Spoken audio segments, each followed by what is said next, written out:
This happened several summers ago when I was still living in my childhood home with my parents. I was 17. One random weekend, my parents went away for a few days without taking me with them, which was pretty much unheard of. They are the kind of people who are always at home, constantly keeping the house in order and rarely ever taking time away for themselves. In all my years living there, I couldn't remember a single time they'd ever gone away together like that. Naturally, I decided to take advantage of the rare opportunity, and I invited over MJ, my girlfriend at the time, to spend the weekend. It felt like a once-in-a-lifetime chance to have the house to myself without any interruptions. MJ had this playful, devious side to her that made every moment feel a little more exciting than it should have been. Admittedly, that's one of the reasons why we didn't work out, but I'm not going to open that can of worms right now. Knowing her, I should have been able to predict what was going to happen that night. As soon as she saw my heated pool glowing away in the backyard, her eyes lit up with a spark of mischief. She told me we should skinny dip, grinning like it was the most obvious idea in the world.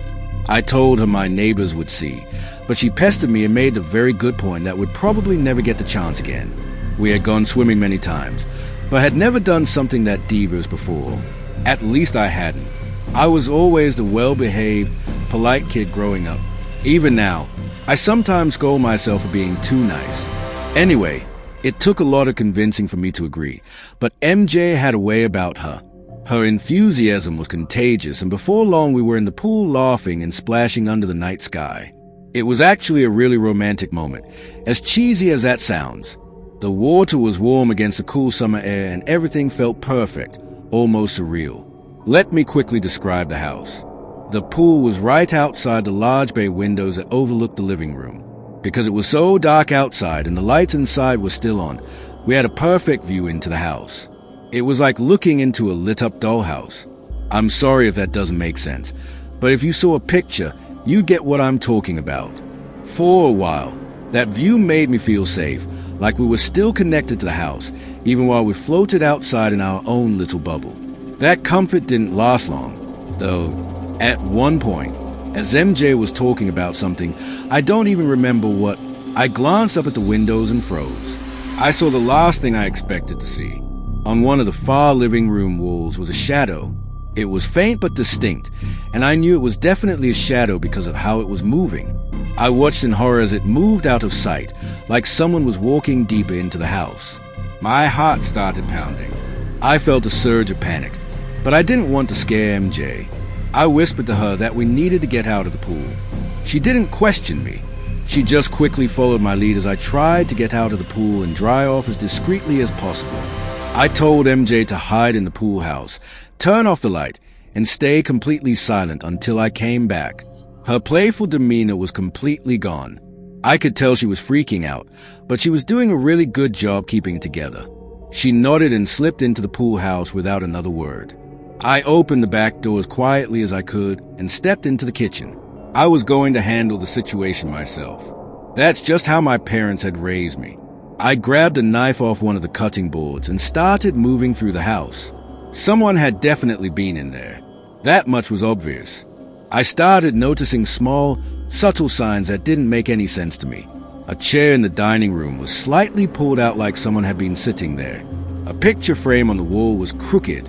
A coffee mug I didn't remember using was sitting on the counter. Stuff like that. Stuff that no rational robber would ever waste time doing. As I moved through the house, I started considering the possibility that it wasn't a robber I was looking for. My heart rate must have been insane at that point. I thought I was going to be tackled every 5 seconds, but nothing ever happened. I checked every room on the ground floor, but I didn't find anyone. All the doors were locked and all the windows were shut tight. It didn't make any sense. If someone had been inside, where were they now? The more I wandered around the house, the more my masculine bravado disappeared. At one point, I just got fed up and decided to call the police. They arrived quickly and did a thorough search of the house and yard, but they didn't find anything either. No signs of forced entry, no footprints in the backyard, nothing. They couldn't even come up with a legitimate method of entry. One of the officers suggested I might have scared off whoever it was, but I wasn't convinced. At a certain point, it was too late at night to do much else.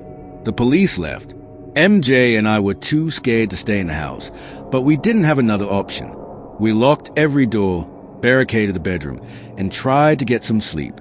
Around 4 a.m., I woke up to the sound of creaking floorboards above me. At first, I thought I was imagining it, but the noise was way too obvious.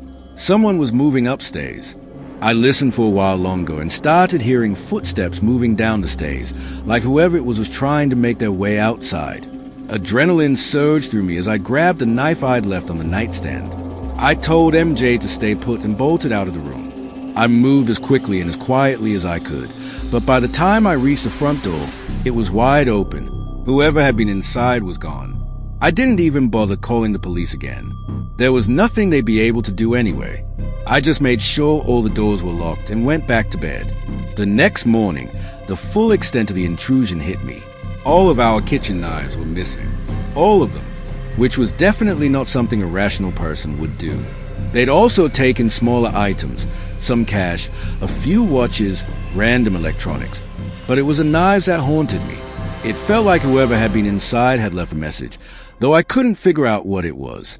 When my parents came home and I told them what happened, they were surprisingly understanding. I'm not one to scare easily. Never have been, so this experience honestly didn't affect me much. But even now, I still sometimes acknowledge how strange it all was. I was never able to figure out how that person had gotten inside, or where they had been hiding while the police searched the house. This is always going to be one of those things that just sticks with a person forever.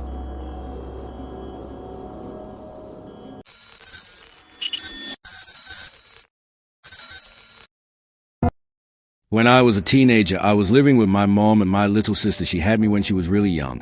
And my dad didn't stick around after that, so it was just us, which made me want to find a way to show how much we cared as Mother's Day was coming up. The only problem was I didn't have any money, so I couldn't exactly take her out for a nice lunch or anything like that. All I could think to do was spend the day at a spot where the three of us could have fun. Together, it was the San Joaquin River, which is close to where we live in Central California. I learned there was a popular swimming area that only the locals really knew about, so a few days before Mother's Day we piled into the car and drove out to the river, planning on having a nice family day of swimming and sunbathing. When we got there, I was expecting to see a lot of other people, but it was actually pretty empty. I thought it was weird since it was so close to a holiday, but we had a large area of the river to ourselves, so it turned out to be a good thing. We all got changed and my mom set up a chair to lounge on the riverbank while my sister and I got into swim. We were having a blast, splashing each other, racing, seeing who could hold their breath underwater, the longest, stuff like that. Eventually, I needed a break, so I started swimming back to the shore. My sister didn't come with me, though she somehow still had energy to keep going while I was exhausted while I was climbing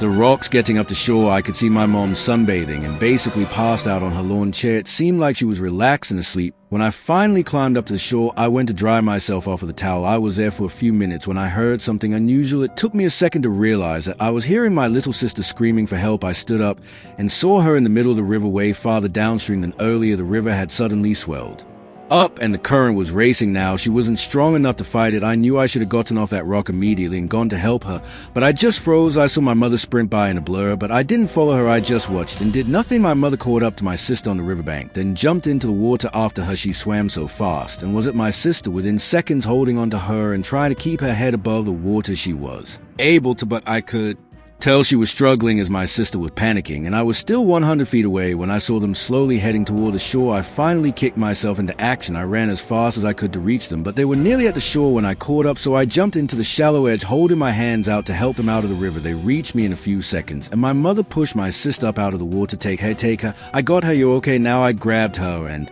carried her over to the land, but when I turned back, my mother wasn't behind me. Help me. The current had quickened again in a flash and dragged her out of the shallows and back into the river. I jumped in after her, swimming as fast as I could, but no matter how hard I tried, I just couldn't catch up. The river was thrashing me around, and I knew my mother had already be exhausted. The current had also picked up a ton of dirt, making it impossible to see through the water, so before I knew it, I couldn't even find her. Then I realized I was in danger. I kept getting dragged under as I was trying to catch my breath and ended up swallowing water, almost inhaling it all into my lungs. My instincts took over, and I started swimming to shore instead of towards my mother. I was barely able to get out, but I managed to get to safety. Collapsing in the dirt, I dragged myself up and went back to my sister. We caught our breath and looked out over the water, but there was No sign of our mother. When we weren't grasping for air anymore, we were sobbing. Help came soon after, but by then she was long gone. It started pouring rain as they started the search party, making it even more difficult to find her. They had to call off the search that night. It took until the afternoon of the next day until she was found, but it was far too late. Since then, nothing has ever been the same for me and my sister. We're living with our relatives now, but we can never sleep